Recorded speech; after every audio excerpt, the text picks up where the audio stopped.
Bonjour chers amis traders, comme chaque fin de semaine analyse rapide du Bitcoin, du DAX, de l'euro-dollar et du SP500 pour la semaine à venir en mode investissement et en mode trading. On commence tout de suite avec le calendrier économique de la semaine. Donc des news impactantes, surtout mercredi en fin de journée, donc avec le discours de la Powell de la Fed. Je vais revenir sur la partie euro-dollar, je vais y revenir pour expliquer en quoi c'est impactant. Quelques indices de prix à la consommation aussi qui sont impactants. Pourquoi ? Parce que indice de prix à la consommation, ça veut dire inflation. Si ça monte, donc s'il monte, qu'est-ce qui risque de se passer ? La BCE risque d'augmenter les taux d'intérêt.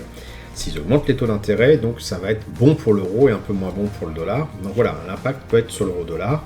Et bien sûr, tous les indices qui sont attenants, comme le DAX, le SP500 et autres. Pour le DAX, justement, on se méfiera aussi mardi, en début d'après-midi, mardi 29. L'IPC, justement, de la zone Allemagne peut impacter, là aussi, le DAX. Et potentiellement aussi, par effet ricochet, sur la zone euro. Pour le reste, ça devrait être assez calme, sauf si vous tradez bien sûr les devises qui apparaissent sur l'écran. Quel cas, on se méfiera bien sûr. Juste avant de commencer sur le Bitcoin, donc je vous rappelle que pour le Black Friday, vous pouvez bénéficier de 20% sur toutes les formations avec le code que je vais indiquer ici, sur la zone de formation du blog, je l'affiche aussi également là, donc jusqu'à dimanche soir minuit. Alors c'est l'occasion de prendre peut-être des formations qui vous ont fait défaut par le passé, et notamment le stop loss suiveur grandir avec le trading, qui est déjà à un prix très faible, c'est pour ça que je baisse pas trop au niveau du pourcentage de réduction, mais qui vous permettra d'avoir le prix du stop loss suiveur en dessous du prix d'achat, donc c'est vraiment une seule exceptionnelle, profitez-en, c'est jusqu'à dimanche soir, minuit. Allez, on attaque tout de suite avec le Bitcoin en dollars. Alors sur une base semaine, on voit qu'on n'a pas trop bougé par rapport à la semaine dernière, fait du surplace. Qu'est-ce qui se passe exactement ? On le voit un peu mieux en journalier, on est revenu en mode zombie, de la même manière qu'on était en mode zombie sur les semaines passées. Il y a eu l'effet FTX, bien sûr, et on voit qu'il y a d'autres plateformes d'échange des bitcoins qui sont en train d'à peu près de suivre à peu près le même sort, donc les gens se méfient. Donc ce mode zombie-là, clairement, comment on l'exploite ? On ne l'exploite pas, on reste en dehors des marchés. Sur une base long terme, on voit clairement que avec un RSI en dessous des 50, un stochastique en dessous des 50 et bien en dessous des 50, on est quand même très très loin d'avoir quelque chose de haussier. On est vraiment baissier. Alors peut-être qu'on est effectivement au point le plus bas, que ça va remonter après, mais pour rentrer en position sur le long terme là-dessus, il faut qu'on ait des signes vraiment tangibles, que le RSI revienne au-dessus des 50, potentiellement rebondisse après dessus, peut-être en faisant une ou deux incursions autour, en mode range. Pour l'instant, on en est loin, il faut que le stochastique fasse la même chose aussi. Pour l'instant, on en est très loin, donc on reste à l'écart du Bitcoin pour le long terme, et puis je dirais sur le court terme, le tarif parle de lui-même, le prix parle de lui-même. On est en mode zombie, donc on va rien faire du tout, on va rien exploiter, on n'a même pas exploité du range là-dessus, c'est tout simplement du mode zombie, il n'y a rien à faire, donc on va rester bien en dehors du Bitcoin pour l'instant. Alors le DAX, quant à lui, il a pris du poil de la bête, lui aussi par rapport à la semaine dernière, mais on voit bien quand même que cette reprise qui a lieu depuis à peu près ce point-là, depuis un mois, semble ralentir en se rapprochant de ce creux dans le volume par prix au niveau semaine, donc qui correspond tout simplement à ce qu'on appelle en bon vieux terme trader, une résistance.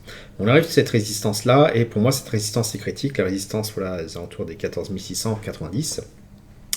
Si on la casse, on pourra certainement valider que déjà cette baisse est terminée, et que au mieux on va avoir un range, et au pire, suivant ce que vous êtes, moi je suis plutôt baissier, donc c'est pour ça que je dis au pire, on va avoir quelque chose qui va repartir à la hausse. Pour que cela s'arrive, on l'a eu effectivement la première étape, à savoir un stochastique qui revient sur les 50, un RSI aussi qui est au-dessus des 50. Il n'est peut-être pas encore suffisamment bien établi. On voit qu'ici, lorsqu'on était en phase de descente, il est quand même descendu assez bas, et là il n'est pas encore aussi haut. Mais quoi qu'il en soit, il a quand même franchi cette zone des 50, zone qui était validée par plusieurs contacts ici, que ce soit quand on était à la baisse, donc en mode résistance, ou à la hausse en mode support, ici et ici, où vous avez effectivement un petit peu mordu la ligne, comme on dit vulgairement. Alors pour se positionner sur le long terme, sur le DAX, il faudrait déjà bien sûr qu'on casse cette résistance-là, qu'on fasse peut-être une correction, et qu'à la faveur d'une reprise de la hausse, si vraiment hausse il y a, donc je pense qu'on aurait quelque chose d'un petit peu moins agressif que ça, mais peut-être plus comme ça. Il faudrait donc qu'on fasse ça, qu'on fasse une pause et qu'on reprenne pour tenter une prise de position sur le long terme, sur le DAX. Dans l'état actuel des choses, on est sur le point de valider que cette baisse-là est en train de se terminer, à la condition bien sûr que le RSI se maintienne toujours au-dessus des 50. Sur une base, je dirais, court terme, Bon, on voit qu'on a quand même quelques annonces la semaine prochaine, donc on va faire quand même se méfier. Cette hausse-là s'est faite de manière ininterrompue. On voit que les volumes sont en train de s'épuiser. On se rapproche d'une résistance. Moi, je ne tenterai pas le coup de prendre de... C'est pour ça que je disais que j'avais un pied baissier. Je ne tenterai pas le coup de prendre la cassure de cette résistance-là en mode donc achat. J'envisage plutôt un retour de flamme et donc en fait un prix qui redescende, et auquel cas je viserais plutôt chercher des points d'entrée à la baisse. Alors là, pour l'instant, il n'y a aucun point d'entrée à la baisse. Le stop loss suiveur dont je parlais au début de cette vidéo-là, il est toujours haussier, puisqu'il est en dessous du prix. Voilà, on n'a vraiment aucun élément qui nous indique que le prix va se retourner. Pourtant, je reste quand même sur un scénario baissier. Donc si ça casse par le haut, ça va dire que je me suis trompé, et donc ça sera une validation. Mais vraiment, quand je vois les volumes ici qui baissent alors qu'on se rapproche de résistance, je suis pas convaincu qu'on va la casser. Ça manque un peu de jus patate. J'ai plutôt l'impression que tous les gens qui sont entrés en position là vont avoir envie de sortir, ce qui va faire baisser le prix. Donc on verra si j'ai bon ou pas la semaine prochaine. J'ai peut-être d'ailleurs, pour m'en rappeler, mettre une flèche un petit peu plus grassouille pour dire que c'est le scénario que j'envisageais le plus la semaine dernière, donc aujourd'hui. Et on verra donc si j'ai eu raison ou pas. Maintenant, on va arriver donc sur l'euro-dollar. Hop, voilà, l'euro-dollar. Donc sur une base weekly. Qu'est-ce qui nous indique l'euro-dollar? Donc c'est vraiment quelque chose de... Voilà, il y a un combat de titanesque qui a lieu en ce moment. On voit que le stochastique indique effectivement qu'on a une belle montée. On ne peut pas la louper. C'est donc une correction dans cette baisse-là. Après, tout est relatif, puisque si on s'amuse à regarder, là, on a une baisse de 20%, et la correction qu'on a là, elle est de 8%, c'est pas non plus dramatique. Mais voilà, stochastique est passé au-dessus des 50, pour autant le RSI est toujours en dessous. Et on voit effectivement que on a du mal à casser cette zone des 1,04, qui fait un réel office de résistance pour le coup. Et je dirais, tant qu'on n'a pas cassé ça, on ne pourra pas envisager ce scénario haussier qui est tout à fait envisageable. Pour que ça arrive, toujours le même principe. RSI casse les 50, revient dessus et rebondit dessus. Pour l'instant, le RSI est toujours en dessous. Donc je dirais qu'on n'a pour l'instant pas d'invalidation de ce tunnel baissier-là, même si on a une petite verrue au-dessus de ce tunnel. Mais voilà, l'analyse technique, c'est jamais non plus une science exacte. Là, on n'est pas à un point près non plus. Ça peut très bien monter au-dessus et redescendre après. Et il faut vraiment qu'on ait cette validation au-dessus des zones des 50 pour qu'on ait une validation complète de la baisse. Pour moi, j'envisage plus, finalement, un scénario baissier, donc un retournement sur des zones peut-être même encore plus basses que ce qu'on a connu ici ou plus bas. Alors pourquoi ça? Il faut comprendre pourquoi l'euro et le dollar, pourquoi on va vers l'euro ou vers le dollar. En ce moment où finalement il n'y a pas grand-chose qui marche de terrible, seule la rémunération des monnaies a encore un quelconque intérêt. Le taux d'intérêt, pour l'instant, du dollar, c'est 4%. Celui de la zone euro, on est plus proche des 2%, de mémoire, on doit être à 2%. Et je dirais, c'est maintenant un phénomène d'annonce, puisque les prix qu'on voit à l'écran intègrent déjà ce qu'ont envisagé les investisseurs pour les horizons moyen et long terme. Et donc, quand on a des news comme celle-ci, alors hop, j'essaie de la retrouver, voilà. Non, c'est pas celle-ci. C'est celle-ci, voilà, où on indique que la zone euro, la BCE, qu'on va continuer à augmenter les taux malgré le risque de récession. C'est un signal fort indiquant effectivement l'euro potentiellement peut augmenter sa zone d'intérêt. Maintenant, voilà, on a déjà 4% pour le dollar, 2% pour l'euro, donc le dollar est plus intéressant en ce moment. Ce type de conversation-là, ce type de discours-là peut faire pencher la balance pour que l'euro finalement remonte, et c'est le cas, parce qu'on voit effectivement que l'euro y remonte.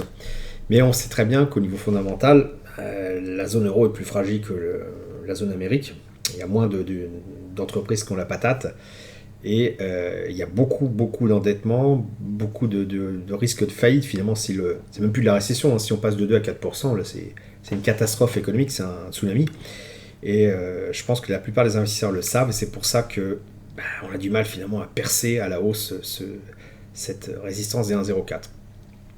On sait que la semaine prochaine, on a à la fois l'indice de prix à la consommation, comme je le disais, qui ont un impact sur vraiment la politique de la BCE, savoir si on va augmenter les taux ou pas. Et dans la même journée, le soir, on a un discours de Powell qui nous indiquera certainement aussi sa vision, ou en tout cas la vision de la BCE, sur ce qu'il faut faire sur les taux. À partir de là, je pense qu'on peut s'attendre à un peu de sport mercredi après-midi pour l'euro-dollar, certainement pour les indices dérivés SP500 et DAX, CAC et autres.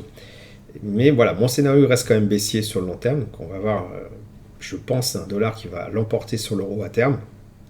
Pour l'instant, c'est extrêmement volatile, donc investir, si vous n'avez pas encore investi, le faire maintenant, peut-être un peu chaud. Attendre quand même qu'on ait une confirmation qu'on ne va pas dépasser les 1,04 et qu'il y ait une belle bougie rouge qui descende.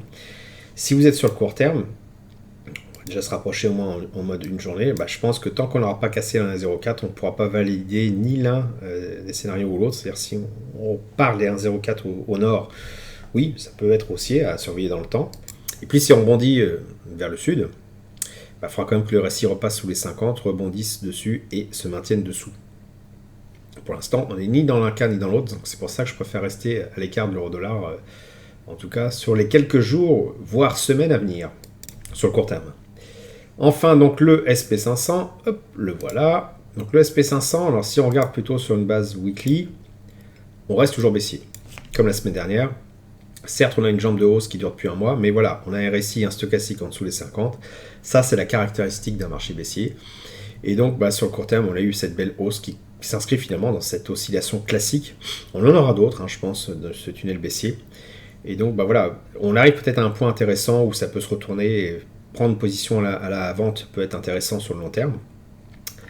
Et de ce fait-là, il va peut-être falloir affiner sur le court terme. Mais sur le court terme, ce qu'il faut déjà, c'est que le prix commence à se retourner et rebondisse sur cette zone-là. On est sur une résistance assez intéressante ici, là, le 4076.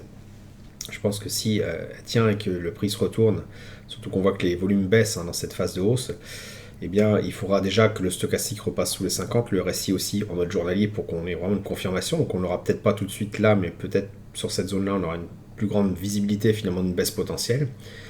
Et ce qui sous-entend sur quelque chose d'un peu plus encore court terme, sur l'horaire, eh bien, prendre une position à la hausse me paraît un peu risqué, prendre une position à la baisse me paraît incertain aussi, tant qu'on n'a pas, cassé cette tergiversation que l'on a là, avec ce tunnel de part et d'autre de la zone, ici on a un volume par prix élevé. Tant qu'on n'aura pas cassé ce tunnel-là vers le bas, je pense que prendre une position à la baisse, même sur le court terme, me paraît risqué. Et si on casse à la hausse, il faudra attendre que le prix revienne sur cette cassure et rebondisse pour être sûr qu'on a quelque chose d'à peu près potable pour investir sur le court terme, on en est encore très très loin. Donc dernier rappel pour les retardataires, pour le Black Friday, vous pouvez bénéficier de 20% sur toutes les formations avec le code qui apparaît à l'écran sur la zone de formation du blog. Si vous avez apprécié cette vidéo, merci de laisser un pouce pour m'encourager à continuer. Abonnez-vous à la chaîne YouTube pour ne rater aucune nouvelle publication. Je vous dis merci et à bientôt sur le blog.